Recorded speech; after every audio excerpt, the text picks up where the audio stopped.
as you know, we are going to be talking about the prevention of freight crime in the industry, how you can protect your loads and reputation.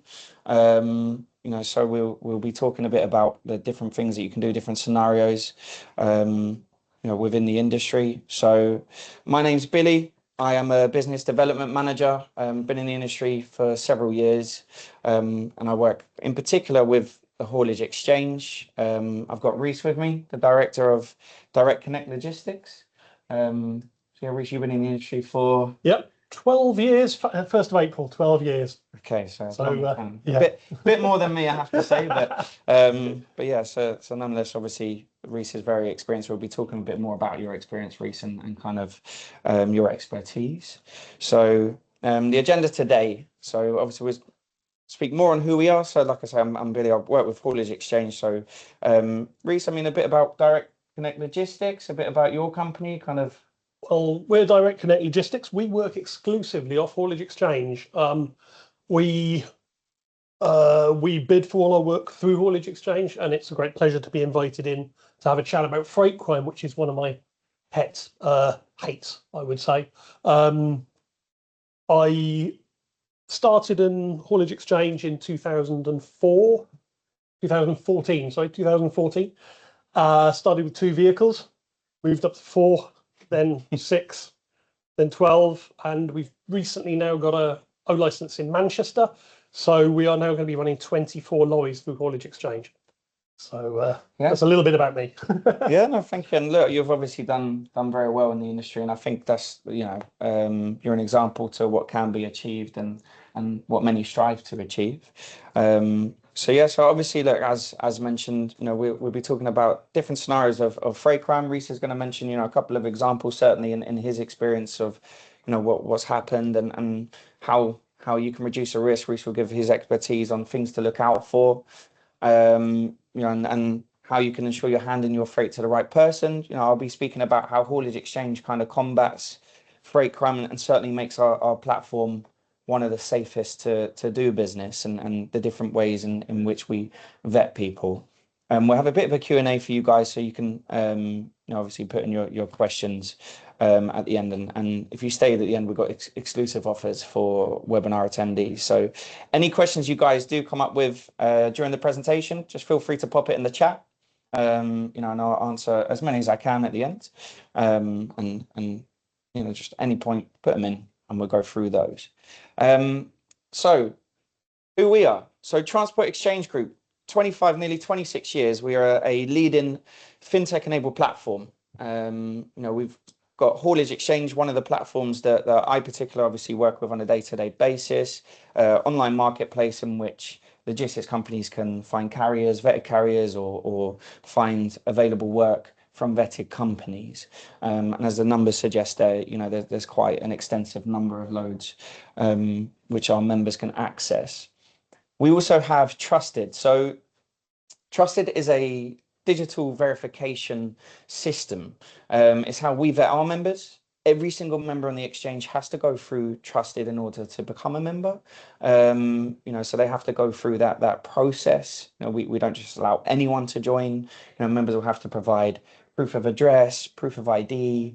We do background checks on members. We run credit reports. So there's a lot of work that goes into ensuring that the type of companies and the type of personnel that are joining Haulage Exchange are the very ones that you want to do business with. Now, there are many things that are coming later on in Trusted. It's constantly developing throughout. There's many new features, and we're constantly looking to grow that, making the Haulage Exchange as safe as possible, like I say. So Rhys, you've got your fingers in many pies. You're a man of many talents. Look, member of Haulage, the Road Haulage Association, Worshipful Company of Carmen, and consultant on the BBC documentary Lorry Crime Exposed. You're a TV star as well. If you want to just talk a bit about those three and your experience there. No problem. Well, I've been privileged enough to join Regional Council for the RHA. A massive advocate for the RHA because it develops individual companies. It makes sure that it has laws and licenses, and it helps people out get set up in business and protects its members, if I'm entirely honest. Again, First people we joined with the Haulage Exchange, with Road Haulage Association. Second people was Haulage Exchange. So I'm a massive fan of both of those organisations. I recently have been welcomed into the Worshipful Company of Carmen, which dates back to 1517, and it represents the transport industry and its members. Massive on charity work and massive to do with the military forces. And just the other day, I went to a fantastic meeting with Princess Anne, and it raised money and it showed the effects of logistics in the military and some of the efforts and some of the things that people have done. It just makes you realise how good some of these people are. So I'm a very proud member of Worshipful Company, and I also help wherever I can with the BBC and other media, because one of the problems is a lot of people don't talk about freight crime. It's massively underreported because, of course, most people have reputational damage. So does it look good if some of the bigger players in our industry are actually promoting, going, oh, look, we got broken into last night? I can do that because my customers are Haulage Exchange members. So I'm able to discuss effectively on their behalf things that are happening with freight crime. And the last piece I was on was the Daily Mail. I've had 4 pieces in there. I was on the Times radio and in the papers. We've done 3 pieces on the BBC so far, and some of which are not even with us, some of which are with our drivers as well. Because when it comes about freight crime, the thing that's most forgotten about is the welfare of drivers. So we need to link those 2 things quite heavily together, because who wants to go out and have their house broken into in the night? And that's a big problem. So Yeah, it's definitely a concern. Drivers being the kind of face of the business many times. You want to make sure that they feel safe and they feel protected and they feel knowledgeable enough to deal with these sorts of things. So thank you for that, Rhys. So freight crime is evolving. It is on the increase. Criminals are not just targeting the vehicles; they're targeting different processes, and as fast as I suppose the industry is adapting to combating these things, criminals are adapting the ways in which they carry out crime. And Rhys, I know you've obviously over the years had experiences with this. Years ago, when people used to say about things falling off the back of a lorry, it was a friend of a friend, and things may have gone missing, but never as extensively as they do today. This is because a lot of the gangs that used to do things like burglaries, used to do post office crimes, things like that, the risk has become so great for them that they've actually realised this is a great opportunity for a high reward, low risk gain. So to break into a vehicle, it carries a lot of the same sentencing as breaking into a car and stealing a handbag. But when you're breaking into a vehicle, it's significantly more value. And one crime was somebody stole, I think it was 250,000 Cadbury's cream eggs. Now, that takes some doing. Yeah. You've got to have a whole process in place. And what you now see, and I think we've all seen it, is on places like Vinted and Facebook Marketplace, people trying to sell 60 pairs of jeans. Now, what happens is with these criminals, once they get hold of the goods, they try and break it down into smaller quantities. So it's much, much harder to do somebody for selling 10 or 20 pairs of jeans than it is from actually stealing an entire lorry load of goods. Yes, I mean, cream eggs. Yeah, cream eggs. Anything is not safe for these days. Yeah, So absolutely. a bit about how to reduce the risk of break-in. So, I mean, these are some of the key points. I mean, Rhys, I'm sure you can obviously divulge into a bit more detail about what you can do, but Sure. knowing your cargo, of course, is one of them. One of the greatest problems that I've got is with a lot of hauliers, they don't ask enough questions. You should know who you're dealing with and you should know the product. So if you've got an overnight, I feel it's very important to know, okay, what is the product that we're actually handling? If you take goods from a pallet company, for example, it can have black shrink wrap in. Now that is absolute candy to a criminal, because they absolutely think that because it's black and shrink wrap, it's going to be mobile phones. So you have to think of these things, know what you're taking, know the consequences, if your goods go missing, to how that's going to affect you. Because the people that actually give you the job, they genuinely care about the job as well as the haulier that's a subcontractor. So have those discussions and it will get a lot easier. Yeah, and avoid predictable parking in unsecured locations. I know I see this a lot on social media. You know, people, truck stops. There's many complaints and they moan about not enough CCTV and stuff. But I mean, what are some of the things that maybe you do when you are having drivers stay out overnight, Rhys? What do you look for? It is very difficult because those who don't know that there's not enough truck stops in the UK. So you're automatically up against it. But the massive thing is, firstly, knowing your cargo. And if you do have secure loads on board, make sure your parking is secure parking. There's depot parking as well, which offers a higher level of security than the motorway service networks. If you're staying in a motorway service network, and I speak from kind of HGV haulage rather than vans, Yeah. but we can open the back doors to make sure that people can actually see in the back and know that there's nothing to take. We have on occasions, we had one knife slash where we had 4 down the side of the lorry because the guy couldn't see what was in the front, and we had a roll of foam. And in the end, he cut it, put his hand in it and said, yeah, I don't want to. So it cost me £200 repairing the curtain slashes. Yeah. These are things that happen. But equally, just make sure that you're in those kind of areas.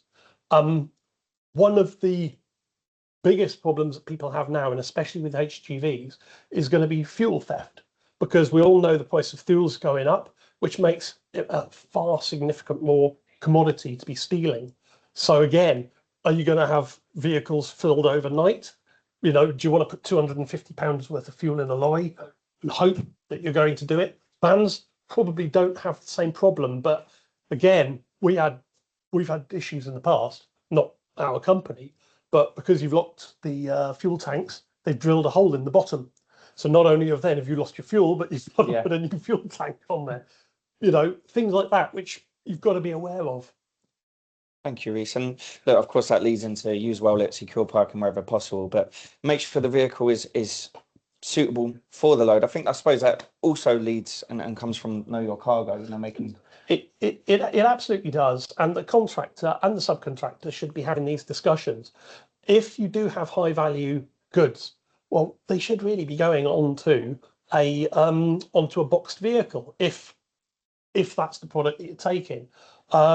Curtain siders are great, but they are susceptible to be broken into a lot more than than the other vehicles. But you have to know. Equally, you could have a box vehicle, and you could be taking something like quad bikes or something. Now, if you're taking those and holding them overnight, again, very theft attractive. How are you going to protect yourself if somebody is going to try and steal those quad bikes? Because the higher the value of load, the more they're going to be wishing to break in. Thank you, Rhys. And then understand your liability. So, of course, the basics: vehicle insurance, goods in transit. Yeah, you've got to have an understanding of the risks involved for yourself if any goods get taken off the back of a lorry. I would always make sure that you've got good terms and conditions in place. Always make sure that you've got good insurance in place. The basic insurances are HA £1,300 a tonne, which most people use. Should say caveat, you should be a member of the RHA if you're going to use those, but that's a standard. You've then got CMR. Now, if for example, if somebody gives you a CMR note, that means the goods are being carried under CMR terms and conditions. So you have to accept CMR terms and conditions, which is about £8,000 a tonne. You've got to ask these questions, because if you do happen to have a problem, whether it's freight crime, whether it's damage on site, you have to know where your liability lies. It's a very big issue. I suppose doing these basics, asking those questions just helps massively, just ensuring that you're protected, your customers protected, sure. Those protected. We're all in a rush in this industry at the best of times, but taking that extra time to ask the important questions. Everybody wants flawless delivery. Yeah. The customers want a good, trusted carrier. They do not want to be making phone calls to say, oh, sorry that your load's gone missing. Nobody wants that. No. It is unfortunately a fact of life, and unfortunately we have to be aware of the risks involved in this. But as you quite rightly say, we can limit those risks and there's no reason why we can't do more to help that. Thank you, Rhys. So, you know, who are you handing your freight to? So, there's lots of many checks that people can do, talking to people on the phone. I mean, fraudulent collections are increasing, as we really mentioned. Verifying the driver and company details. I mean, in your experience, Rhys, obviously that there's so many checks that you can do, but what are the sort of the basic initial checks that you would do? The absolute giveaway. We do outsource a little bit of work, not masses, but we do outsource a little bit. The first thing we do, in fact, whether it's a contractor we're working for or somebody that we're giving work to, we check the company out. So we have a look at how many good feedbacks have they got? How many negatives have they got? Why have they had negatives? We've got 7 negatives, I think, which I'm very upset about. But we got 6,500 positives. So hopefully it balances out. But if you've got somebody that has a fairly good, reasonable level of good positive feedbacks, then actually you are going to be more susceptible to giving them the jobs. And we never go for the lowest price. That's not a good way of working. And we look for people who we know and we've trusted through haulage exchange over the years. And we try to use the same people. The business is about partnership, and you have to build that partnership between all the people in that industry. Yeah, absolutely. And look, obviously we'll cover a bit more about haulage exchange and how we help the industry. But I suppose for the companies wondering and the people that are wondering, let's say you're a new owner operator and you get a call from a company, that's found you on Google and they want you to move their goods for you. What are some of the things that you can do to help protect yourself as much as possible, say outside of an exchange like haulage exchange? Okay, fantastic. The first thing I do, I look them up on Companies House. We use a company called Credit Safe, and we search to find out what the validity of that company is before we've even traded with them, because the first thing I want to do is make sure I get paid. And without sounding too much of a plug, SmartPay is amazing for this, because we have found our payment improvements since having SmartPay. However, the first thing is making sure that those people are financially viable companies. Know the risk that you are taking, because if they have found you in Google, why are they looking for you in Google?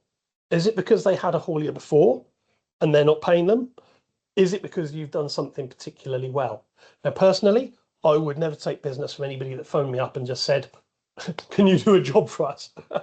Because that's not the way we work. And you want to be knocking on those doors. You want to have that communication and that partnership before you start taking their work off them, because it's precious. I used to run a company in steel, and I wanted to make sure I knew every single person that came in, every driver, because to him it might just be a bit of steel, but for me that could cost 15,000, 20,000 pounds worth of goods. If that breaks, fails, falls off the back of a lorry, it's not good for my reputation, and nobody wants to see your name plastered over the BBC or Yeah, certainly not. And some of the things, last minute changes equals red flag. Yeah. If something feels off, stop and chat. I mean, I suppose they kind of combine into one another, but it absolutely does. But to be fair, this is something that causes a massive problem. And what will happen is a good company, a good reputable company, will have a job. They will say to you, right, collect from here, deliver here. They'll put a phone number on it. The phone number is for an individual. So when you phone that customer near to the point, you'll say, oh, don't deliver it to, I'm going to say Juice's or whatever. Don't deliver it to here. I've got my van parked up around the corner.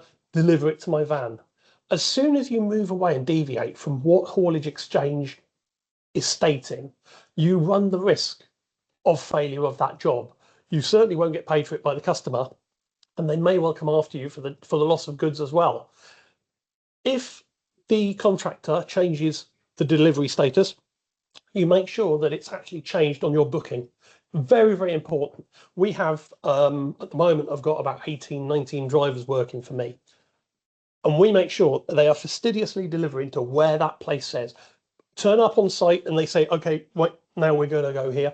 It's not so bad because you've actually been to that site. But do not change because the contractor is asking you to change without the permission of the main contractor. Okay, that's the biggest piece of advice I would always give everyone. Yeah, I think another thing I'd like to mention, like I know I was speaking to someone the other day, and you mentioned you'll get criminals that will pose as larger organizations, and it's a mobile number, and they say, "Yeah, this is my work phone." Yeah. You know, a very simple, easy trick if you're taking a load off of a big company like Jewson's or like B&Q is, you know, ask where they're located and just ring the landline, ring the work phone, and ask for that person, Well, and verify they actually work there. well, absolutely, and thankfully, Haulage Exchange have so many systems in place that you don't get these problems on Haulage Exchange. Haulage Exchange is a nice transaction between two companies. But if you're going outside, I had one the other day. A company from France contacted us saying, "Oh, we want to do some business with you," and I looked and I thought that doesn't look right. And how have they got hold of my contact details? So I started looking them up, and I was able to see that the email address was totally different from the company. So all of a sudden, he's now then said, "Oh, can you, instead of using my business line, can you use my email address, my private email address?" Now, I don't know where that was going. I didn't really want to find out, but you've got to be so careful. Know your customer, know where the business is coming from. And yeah, and if I may say, if you are a new customer, if you are new onto Haulage Exchange and you're looking to take the first load, you can give people a call and you can say, "Look, I know I don't have much feedback, but could you give me a chance?" And people will give you a chance. That's how I started off. I started off with 0 ratings, and I spoke to a guy and said, "Can you help me?" And the guy, believe it or not, it was a lovely company from Banbury, and they got me set up in the industry, and they started using me 3 or 4 lorries at a time. Fantastic, and people do work in partnership with you, so please use Haulage Exchange where you can. Thank you for that, Rhys. That's all. So I want to take this moment just to talk a bit about trusted. So as it suggests, work with partners that you can trust. So trusted, as I mentioned before, is how we verify members on the exchange. You know, every company will have their own profile. Their profile will show ratings and feedback. Rhys, you touched on that a minute ago. So, you know, before you've even called and spoke to that member on the phone, you can have a look at their feedback and see, you know, are they doing right? Have they had positive feedback? Are they paying on time? What's their delivery feedback? You know, if you're looking to find a subcontract, you can see, have they been delivering on time? Have people found them courteous? So, you know, there is transparency on the exchange between members. And I think there's, you know, the difference also with trusted, you know, verifying who they are, having a company profile, verifying where they're based. You know, all of these things tie into making it the safest place to do business. You're absolutely right. And as I say, as soon as we go there, we'll cut out most of the cheaper prices straight away because it's not the way we work. We will then look for people that have feedback of maybe 100 plus, where you'll say, "Okay, you've got 100 plus, that's showing that you've got consistency," and luckily it does say there. The other thing that we haven't even covered is tracked, because now you can see, now a lot of the people on there are tracked. All of our vehicles are tracked, and that makes a big difference as well, because then you've got confidence. You can see if people are deviating away from the routes that they're meant to go. You can see if companies are running late without too much effort. And we try and encourage a lot of the people that we work with. We say, "Look, have you looked on the tracking systems to see where lorries are, rather than phoning us to find out if he's going to be on time in half an hour?"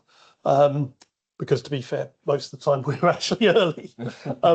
But yeah, the systems are all there, the processes are all there, and it's a great way of building your network. You know, it allows firms, Haulage Exchange, if I may say, it allows firms to actually build and develop their own fleet much, much quicker, much easier than doing it in-house. So once you get a customer, you're actually able to trust a lot of the people that are actually working off of Haulage Exchange. So it's a lot easier than having an O license and running your own trucks, etc. So I should know.